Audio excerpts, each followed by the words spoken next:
continue eating, continue ordering, whatever you may do. I'm Paul Adams. I'm Dean of College Education, and I oversee the Science Math Education Institute, which sponsors for most of the school year on Science Cafe. So we're continuing our theme looking at the biological arena. Last month, some of you might have seen you take the money, whatever we did, which we go through. We have different things with that. Tonight, as we always say, is we'd like to hear what you want to know about or what you want to hear. And we find speakers. In this case, we have Ken. I always call you Ken. Tiny, who said, I've been using this to help me out. I think it's of interest. I think people ought to know more about it. And I will say, and if you ever read our sign down there, it says, there is no medical advice being given during this presentation. So I do want to put that disclaimer there, but he did step up, volunteer, and thought this would be a great topic for Science Cafe, and we agreed, and so we've invited him here to do it. One thing I will share with you, in case we don't, you do notice that we've been recording all of our Science Cafes for a few years now, and if you ever want to go back and look at it or say, I saw something really interesting, you may want to go see it, I encourage you to direct them to the Fort Hays website, look up Science Cafe, and you can find some of our past presentations. There's quite a few that are up there. But tonight, we do have Kent up here with, Ozempic and Wegovy. Here we go. The new diabetes weight loss, and we do thank him for doing this. Even though he is in the physics department, he started in the physics department. His actual PhD is in biochemistry. No, human genetics and molecular biology. Even better. All right, human genetics and molecular biology. So this is his area. Let's give him more applause, and I will turn it over to you. Thank you. That's okay. Biochemistry is very close to molecular biology, so that's fine. Up higher. All right, fine. I'm pretty loud. Usually my students don't want me to talk this loud. Okay. All right, so like you said, my name is Kent Roletter. I do teach in the physics department, and I do have degrees in chemistry, biology, so this talk is going to be sort of, well, there's candy in there for my molecular biology nerds, if there's any in the audience, so there we go. This really should read Ozempic, Wegovy, and Rybelsus, because those are the three meds that are produced by the same company, Novo Nordisk, and we'll talk about all three of them and why there are three different ones that are the same chemical. And these are the new diabetes and weight loss drugs. So we're going to talk a little bit about their mechanism of function and a little bit more about them. And I'm going to do a little bit of background to help people. Semaglutide is actually the name of the chemical we're talking about. It's a part of a class of meds that are called GLP-1. Does this thing have a laser pointer, Scott? Oh yeah, it does. GLP-1 receptor agonists. They're things that look like this little thing that's called an incretin, and I'll talk about what that means too. And they activate its receptor wherever it's found. And the three meds again, Ozempic, Wegovy, Rybelsus, originally developed as diabetes type 2 treatment. You'll see there's a whole big long story about why they started developing these things and how they got to this one. These are incretins. Incretins are the special gut hormones that are released to sort of boost your carbohydrate metabolism. And I'll talk a little bit more about carbohydrate metabolism for those of you who aren't too up on it. I do want to say I do have a personal interest in this. Like Paul said, I am diabetic, and I have been a patient and have been taking Ozempic for, well, I say a year on a slide, but it's really about a year and a half, and it's worked exactly the way it's supposed to work for me. But I'll share that information in a little bit. And also that medical disclaimer again. I am not an MD. I am not a medical professional. Please don't use me as one. If anything I say tonight interests you, I strongly encourage you to go talk to your MD or endocrinologist about this, because I am sort of an Ozempic cheerleader, but don't use what I say as advice, okay? All right. So, good question. Why do we eat? This is sort of that background of carbohydrate metabolism. Well, everybody pretty much knows we eat to get energy. Well, we eat to get a number of things. We eat to get micronutrients, which it consists of vitamins and minerals that our body needs to function. A lot of different ions, a lot of different vitamins are little molecules that our body uses in all sorts of different pathways, like our electron transport chain or things like that, and they're very important for our body function. We also have macronutrients, or large nutrients, things we need in larger supplies. First one of those would be proteins. We eat proteins in animals and plants. They're made up of amino acids strung together, for those of you who don't know. And we have like 10 essential amino acids that we need to eat from other sources that our bodies will then turn into our proteins. All the amino acids we use, which is about 20 of them, and all of the proteins that our bodies need for function and structure. Okay? Lipids we eat because they're a pretty good energy source, but mostly because they taste awesome. Right? Fat is flavor, so yeah, lipids taste great, and we evolved eating them because they were a great energy source. All right. Carbohydrates, though, are considered our primary energy source. This is the one that the body goes for mainly, if it's available, to supply energy. And when I say carbohydrates, the molecules themselves consist of carbons, hydrogen, oxygen, okay? So it makes sense to call it carbohydrates, but there are several different kinds of carbohydrates. You guys have probably all seen monosaccharides, the term monosaccharide or disaccharide. Monosaccharide means one sweet, and disaccharide means two sweet, okay? These are simple carbohydrates. Complex carbohydrates are more long-chain carbohydrates. They're called, they're the things that show up like starches in your food from plants. There are several different types of complex carbohydrate, which we'll talk about. It turns out that the bottom line, though, for all carbohydrates we eat is that they'll eventually, for the most part, get turned into glucose. Because the star of the show in our bodies is glucose. That's the thing that ends up going into our blood and then going into our cells and being broken apart and being used to make ATP. Everybody's heard of ATP? ATP is the energy source that your body uses, and all of that stuff starts out with glucose getting into your cells, getting chopped up, and then making this ATP. So here are those carbohydrates I was just talking about. Here are some monosaccharides, very common ones, glucose. You see here it's a ring compound, and there are 6 carbons on it and a number of OH groups, and then here's fructose. So glucose is found in everything. You can see down here, it's all of these. It's found in table sugar here. It's found in milk sugars here. Yeah, glucose is prevalent in a lot of the foods we eat. Fructose is present in fruits. It's present in, again, part of sucrose. It's present in honey. It's present in a lot of other of the foods we eat. It's another ring compound with 5 sides this time. And galactose is another monosaccharide, single sweet or single ring sugar. And you can see that it's present in lactose, which is milk sugar. So these are the monosaccharides, and they make up the disaccharides, sucrose and lactose, which I know that they're not all the disaccharides that exist. There are others like maltose or things like that, but these are the 2 that show up in our diet quite a bit, okay? Especially the American diet with sucrose. Everything's got table sugar in it. I say table sugar. To a chemist, all of these things are sugars, okay? So all of this stuff is sugars. This is what we separate out as table sugar. And then here are the complex polysaccharides, which really should and tend to account for most of the calories of carbohydrates that we take in. You can see here starch. These are all long chains of glucose. Here's cellulose. Cellulose is not a dietary polysaccharide for us. Our bodies can't digest it. It's in a lot of the stuff we eat, like plants, cell walls, things like that, but our bodies can't digest it. Starch, there are several different types of starch.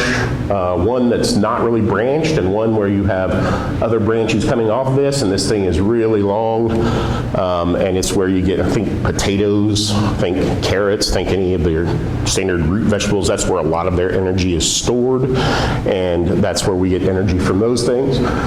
This is glycogen. This is another complex polysaccharide, and it is what our bodies and other animal bodies make out of some glucose to store, like we store a little bit of it in our liver, to be there available if we happen to be running out of usable glucose. Our liver will release that, break it up into glucose, and then we can use that for a little bit of energy. Those are we store a little bit of energy that way. Mostly we store energy here. Right? We're really good at storing energy, and I'm really good at storing energy in adipose tissue, but you can see that in all these cases, except for cellulose, what happens to make this usable by the body is all of these things get split apart and broken down into individual glucose molecules, okay? So, this is just the basic sort of cycle that our bodies go through while we eat and while we fast and eat and fast, and why we have to eat. It's suggested you eat a few times a day or multiple times a day so that you can have energy throughout the day as you need it. But we will eat and our blood glucose will go up. When the blood glucose goes up, that sends a signal to our pancreas to cause insulin to be released, okay? Insulin, what happens with the blood glucose in the blood, or the glucose in the blood, is it moves around the blood after we've digested it and absorbed it, and it's passed through the liver, and then it starts going through our bloodstream. It kind of hangs out there until the insulin gets released, because the insulin then signals all the different cells and says, okay, you can start taking up glucose now and making energy out of it. You can start using that glucose, getting rid of it from your system, okay? So, insulin signals glucose, or signals muscle cells to take up glucose to make energy. It signals fat cells to take up glucose and store some as lipids. And it signals liver cells to take up glucose and make glycogen, that third polysaccharide I talked about. And as that happens, your blood glucose starts to go down. When you have low blood glucose, your body says, oh, we still need stuff to make energy, and your body starts releasing, again, from the pancreas, this other hormone is released, glucagon, and glucagon sends a signal that says, okay, well, we need to start having lipids released so your cells can use it for energy, and we start to have to get that glycogen back out of the liver and break it down to get more glucose in the system, and you get hungry, so you eat more food, and then your blood glucose goes back up. And we cycle through this multiple times every day, okay? As we eat more and use it up and make energy and use the energy, and then the blood glucose goes down. Healthy people can keep a nice average amount of glucose going through their system so they always have energy when they need it, or that they can get the energy from some of the supplies when they need it, and these signals work just fine. But not everybody has that.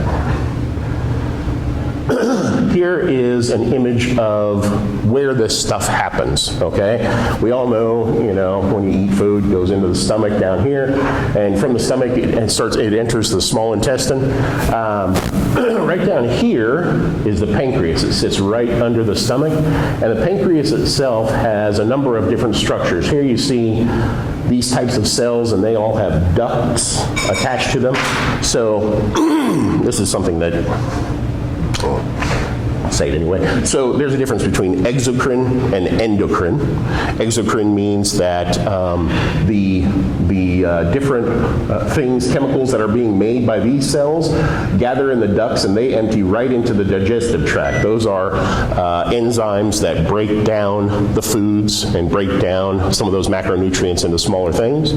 The endocrine thing is these cells found in these little bodies here. These are called islets of Langerhans.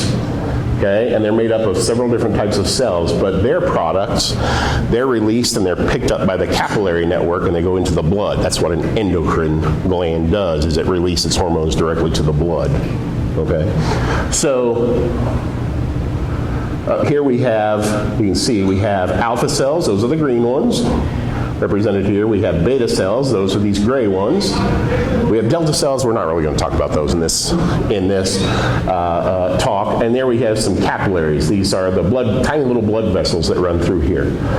Beta cells are the ones that when they get the signal, they release insulin. Okay, so when blood glucose goes up and the blood that's supplying this area starts to tell, hey, there's a lot of insulin in here, these beta cells release that insulin, and that starts that process of using up the blood glucose. Over here, we have the glucagon releasing cells, the alpha cells. When the insulin goes back, or when the blood glucose goes back down, then the glucagon gets released and starts the process of releasing more glucose into the body, or into the bloodstream, okay? That's the way it's supposed to work in a healthy, normal individual, but it doesn't always work that way, okay? Everybody's familiar with diabetes, I'm sure. Everybody has at least heard of it, has relatives who have it. If not, hi, I'm Ken Rollader. Now you know somebody who has diabetes, okay? I have diabetes type 2, all right?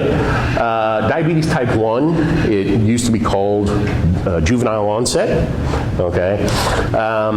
It usually still is juvenile onset. It occurs most of the time when someone's a child or adolescent, right? Only about 5 to 10% of the people who have diabetes in this country have type 1 diabetes.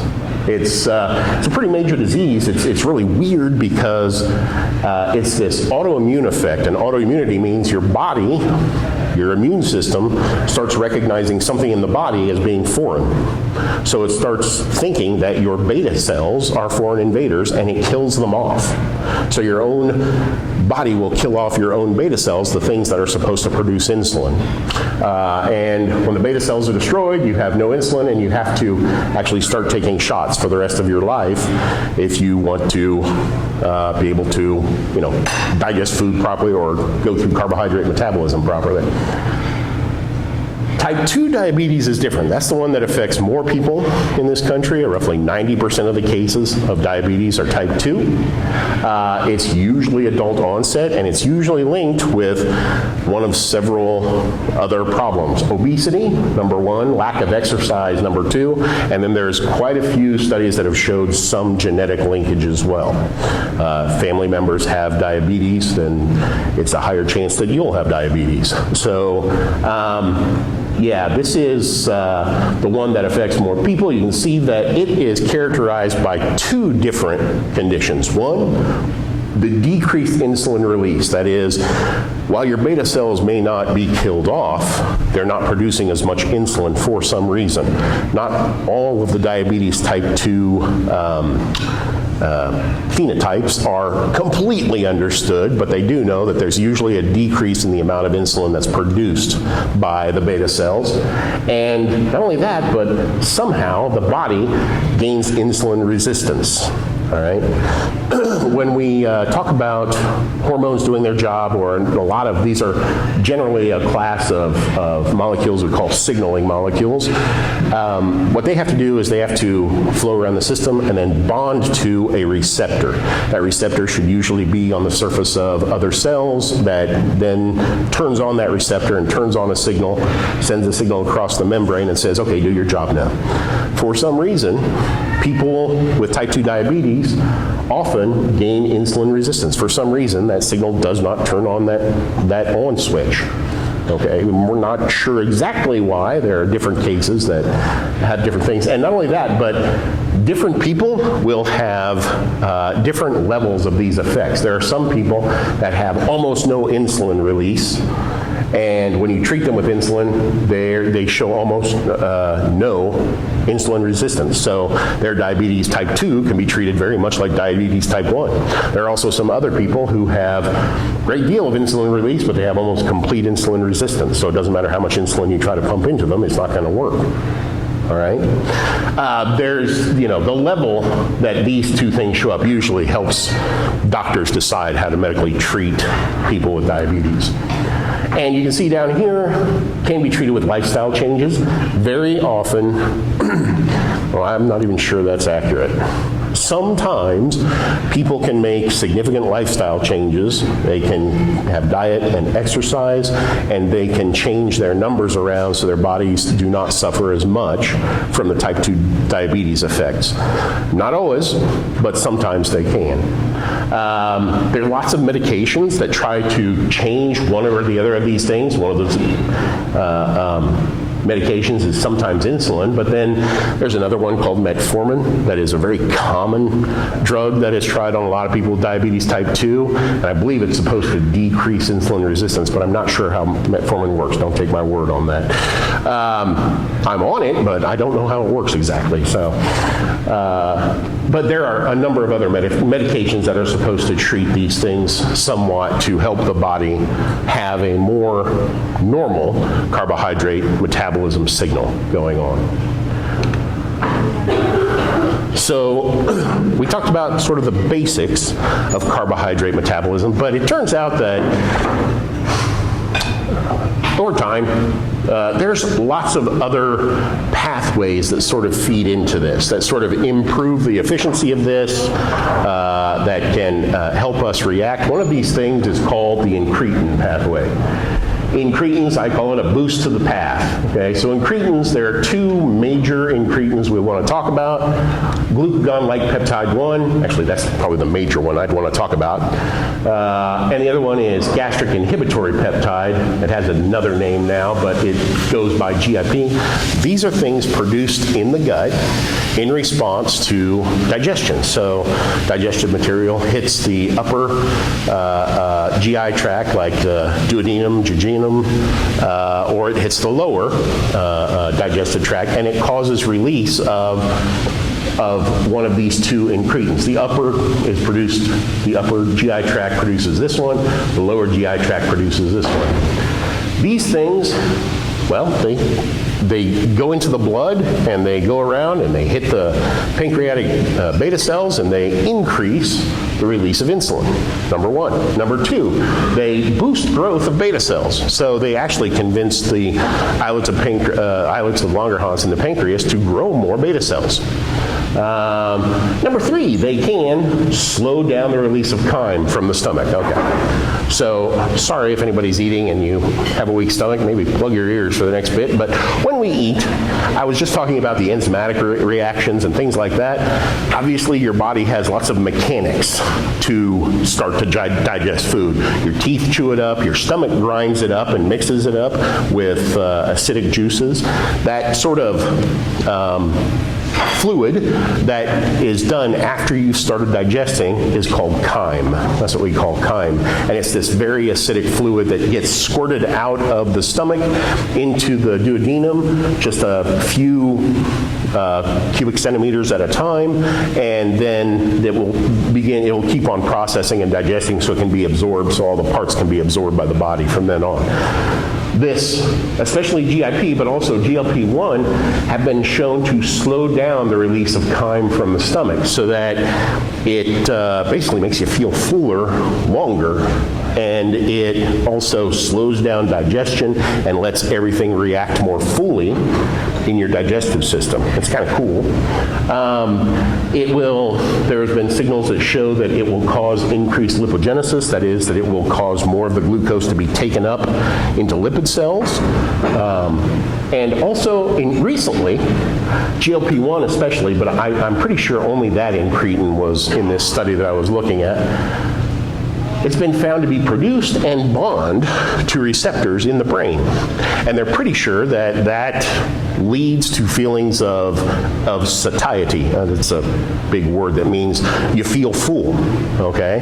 So the GLP-1 might not just, hold back the chyme to make you feel fuller physically from your stomach, it will also likely make your brain think it's fuller, even when you might not be. So these are all, it turns out that the incretins are a huge area of research right now, and there's a bunch of different pathways that they're involved in, but the ones that we're mostly worried about are the ones with digestion and with glucose. So the first question that comes up is, well, if incretins are so great, and if you just increase those, a lot of these effects would happen, why don't we just shoot people up with incretins? Well, they thought about doing that at first. It turns out, though, that once incretins are made and they enter the bloodstream and they start going around doing these different signaling pathways, they don't last long. The body, a lot of people don't think about this, but it's part of what you study when you study biochem or molecular biology. The body has to clean up after itself. So when the body makes new proteins, it also has systems in place right away to start breaking down those new proteins and scavenge them up and reuse some of the materials and get rid of the stuff they don't need. And you constantly cycle between having these genes turned on to express the protein and then other things be activated to break down the protein. The way we measure that is we'll treat like a rat or a mouse or a patient with something, and then we'll observe how much of that something is left after a certain amount of time. We call it a half-life, just like with radioactive materials. We measure at what point you have about half of the stuff you injected left. So GLP-1's half-life is about 2 minutes. And one estimate said that something around 80% of it is inactivated before it even bonds to the beta cells. Now you say, well, that doesn't sound very efficient. You're right. It doesn't sound efficient at all. Remember that these are things that evolved, and this is just something that's supposed to boost another pathway that's already present, and maybe it's doing other jobs that its 2-minute half-life is just fine for. But it doesn't do as much boosting of the beta cells. Don't know. Not sure about that. But that's why this whole group of these drugs was invented. They're called GLP-1 receptor agonists. That is, an agonist is something that's going to bond to a receptor and turn it on. It's not exactly the molecule that's supposed to bond to that receptor, but it looks like it, or it acts like it. So GLP-1 receptor agonists are things that are made actually from a sequence of GLP-1, and they turn on the receptor all the time. And there's a whole bunch of these things that have been made, and they've been getting patents and approvals in Europe and in the US since just after the year 2000. So you probably recognize some of these names from TV commercials, Trulicity and Victoza, right? I've seen commercials for those. There's some of these names I don't recognize, Byetta, Bydureon. I think this one was one of the first ones, because that's one that they didn't have much of a change in GLP-1 and they had to give it twice a day. So I don't know. I think also it was in Europe mostly. This one, not sure about that one. Didn't really see any research on that one, or much research on that one. But semaglutide was developed in 2016. It finally got approval, I think 2015, and then it got approval in 2017 and by Europe, and the FDA followed really closely after that. Semaglutide first came out as Ozempic, and then the same company produced a higher dosage thing as Wegovy, and they produced an oral med called Rybelsus. We'll talk a little bit more about that in just a minute. This is for my molecular biology weenies. Woo! Just me? Okay. Oh well. Anyway, these are these individual letters, they represent amino acids. So these are all strands of amino acids. This one is from GLP-1. And you can see over here, by the way, it was done by Novo Nordisk, which is a Danish company, and so all this is in Danish. But minuten means minutes, so the half-life, T-half, or time in 1/2 of this gets degraded. And it's degraded over here, you can barely see this, by this molecule called DPP-4 that your body also produces. That's part of its job, is to break down these things. But this polypeptide, GLP-1, is broken down, half of it is broken down after 2 minutes. Liraglutide, which is one of the earlier meds that Novo Nordisk also developed, they made a few changes. They changed this right here to an arginine, and they added this sort of linker thing on the side with this chain, and that slowed down the effectiveness of DPP-4 to 13 hours. The half-life for that was 13 hours. In 2016, 2015, when they did their work with semaglutide, you can see they kept that change, they added a carboxylic group here, and they changed this alanine into something that's not even a commonly used amino acid.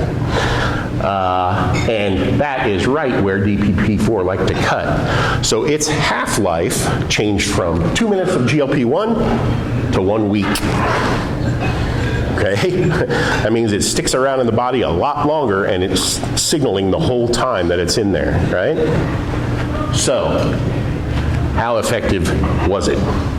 These are all comparisons. This is sort of a meta-study. They haven't done enough studies separately to really qualify for a meta-study. They've done a number of studies. Some of these include the original studies they did on Ozempic and some of these other meds when they were trying to get approval as a medication. So it's including information from the company itself, but it's also including some other information as well. But all of these things are changes, averages, in 3 different, well, let's say 2 different markers of diabetes type 2, and how they changed over time compared to background, somebody either receiving no medication or placebo, okay? And you can see down here that they took, data concerning the same GLP-1RA were pooled and just used standard equations to calculate their mean and standard deviation. But here we have those short-acting ones, those ones they had to give more than once a day, the things that had a half-life close to the 2-minute mark. And over here they have the liraglutide, the dulaglutide, some of those other meds that I talked about. But here they have Ozempic. This is semaglutide subcutaneous, the shot that you get once a week, okay? That's this orange bar. And you can see that on average there is more effect. Here is HbA1c reduction. HbA1c is hemoglobin, it's glycosylated hemoglobin. Basically it's hemoglobin with a little sugar added onto it. It's a better measurement of what your blood glucose has been on average over a 3-month period, because hemoglobin sticks around in the blood. Blood cells last about 4 months on average before they're recycled. This, keeping track of those things gives you a better view than just looking at peaks and troughs of eating and fasting, and you can get an average amount of your glucose levels over a longer period. So here's a reduction in the A1C amounts to the tune of, versus baseline, to around 1.8% less. We'll talk about what those numbers actually mean, how they interpret when I show you my personal data in just a minute.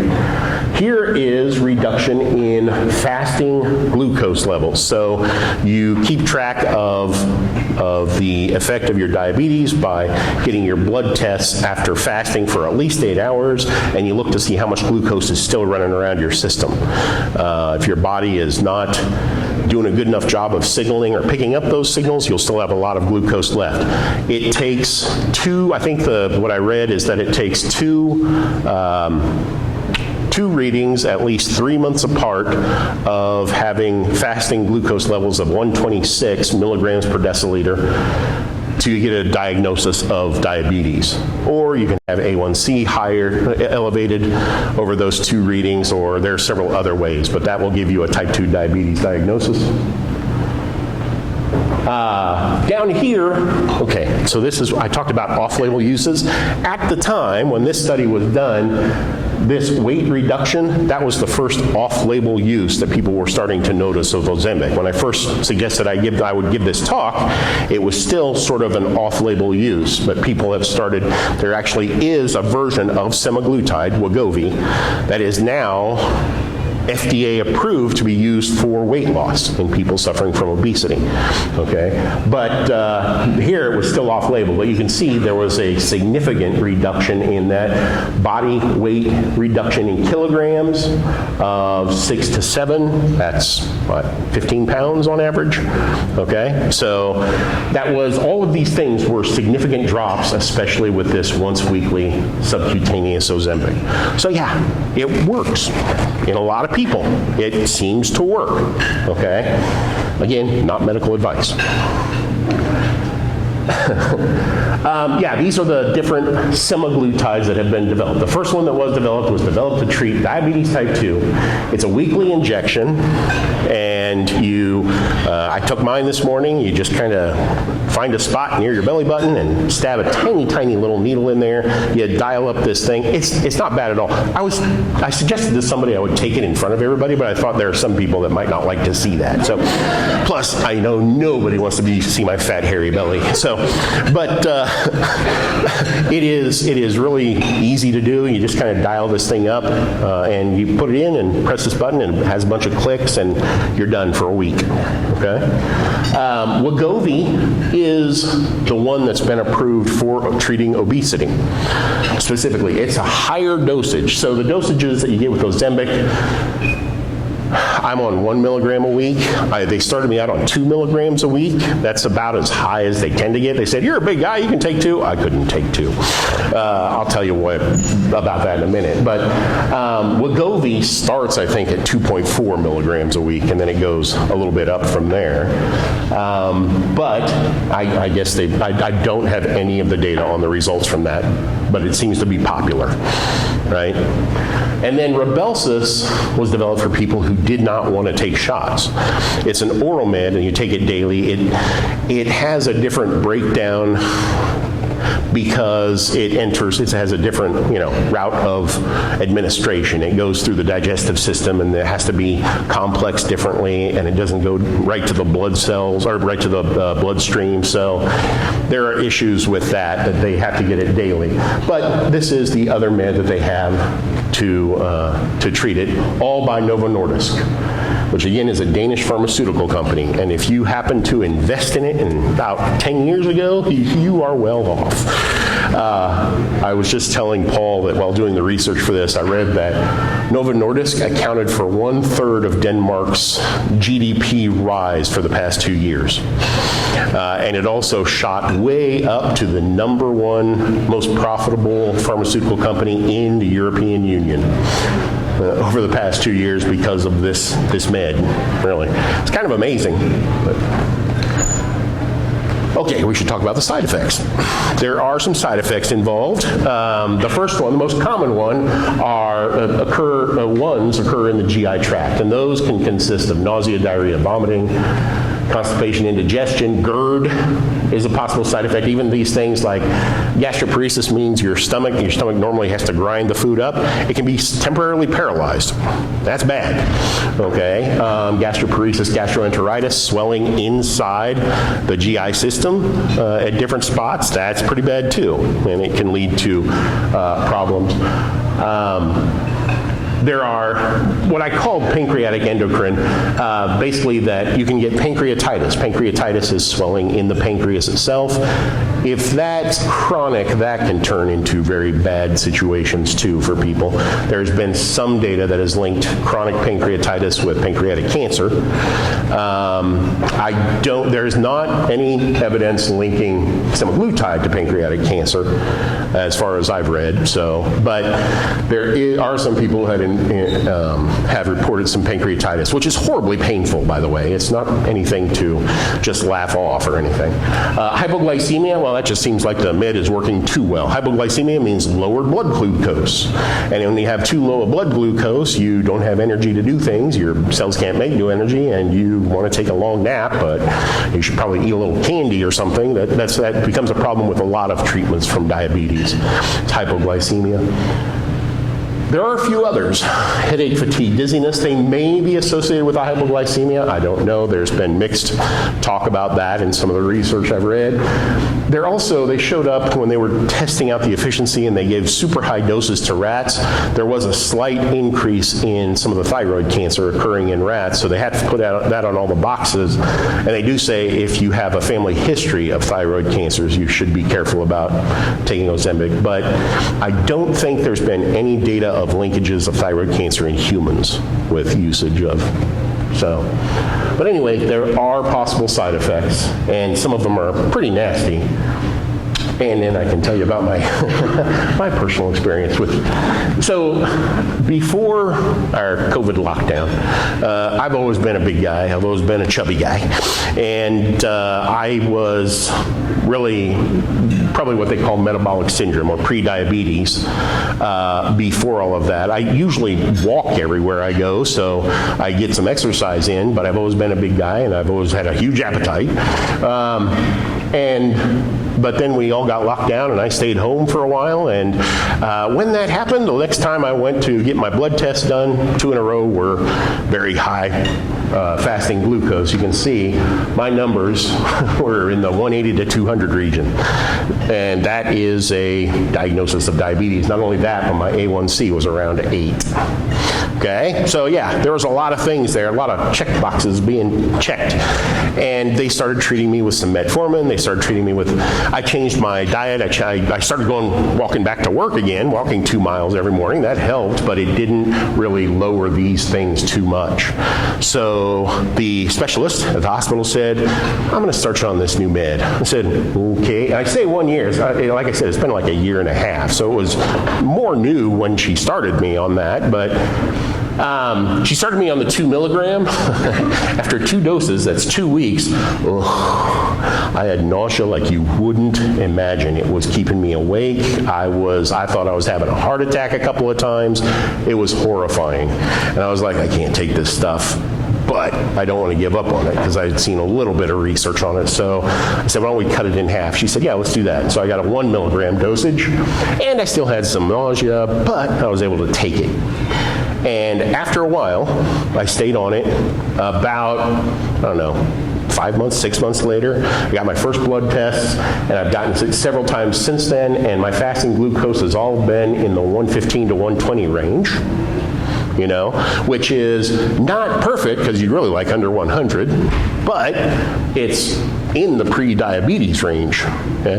But my A1C, that's the thing that really blew my mind out of the water was, for A1C, if you have over 6.5, that's diabetes. If you have below 5.6, that's considered normal.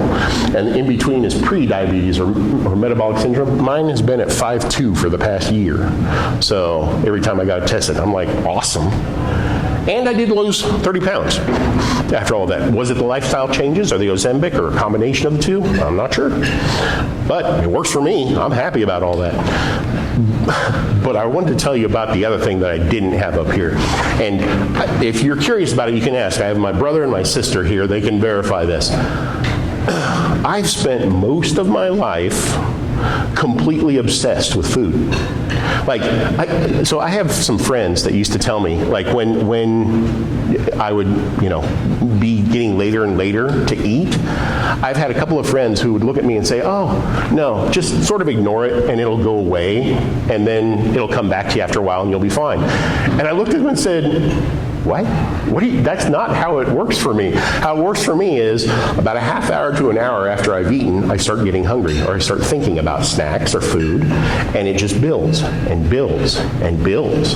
And if I don't eat anything within the next 3 hours, I'm ready to tear your arm off and chew on it. And I get moody and grumpy, and when people would try to take food off my plate, I would want to stab them with a fork. And you think I'm joking. Ann, Scott, am I joking? No, I'm not joking. These are the people who grew up with me. I still do. I am a foodie and I love food and tasting food, but yeah, I would plan out my meals while I was eating that other meal because I I was truly obsessed with food. After getting on Ozempic, I remember I was out with two of my friends who have known me since high school. We were at a restaurant, and one of my friends didn't think he was hungry, so he ordered just a little bit, and I ordered a meal with some fries. And he finished his meal and said, "Oh, I guess I was hungry," and I just looked down and said, "Hey, you can have my fries." And they both stopped and were staring at me like, "What? Who are you? What are you talking about?" I said, "Oh yeah, I started on Ozempic, and my food is great. I still like food. It's just I don't need it intensely. If I miss a meal, I'll go, I'll get there. I'll be fine. I actually see food the way other people describe they see food." I told my endocrinologist, this has completely changed my relationship with food. And I'm not going so far to say I feel normal, because we all know Tiny. But I will say that when it comes to food, I feel much more like what people would describe to me. It's really weird. That's why I say I'm sort of a cheerleader for Ozempic. I know not everybody has that experience. I know not everybody had my experience, okay? So do not use me as medical advice. Talk to your doctor. And if you have some of these more severe things like that, you gotta figure something else out. But it worked exactly the way I think it's supposed to work for me, right? Okay, so I always like to, something like this in a public setting, end on something that people can start arguing about, right? That's always good. And one thing that often comes up when I would be talking to people is, I don't know. I don't think that we should start using these kind of meds to treat. I mean, okay, great, they work for your diabetes, but should we start using them to treat obesity? When you talk to people, you find out a lot of people have what I think is a really bad misconception about obesity. A lot of people I talk to think that it is a character flaw. A lot of people I talk to think that obesity just comes from people who are lazy or just lack self-control. If they just snapped out of it, they'd be fine. I think that anybody who's looked at any recent research done in neuroscience can see that it's much, much more complex than that. They find people who have different structures of their prefrontal cortex before they're obese that leads to them becoming obese. They find people who have different functioning of their prefrontal cortex that leads to this.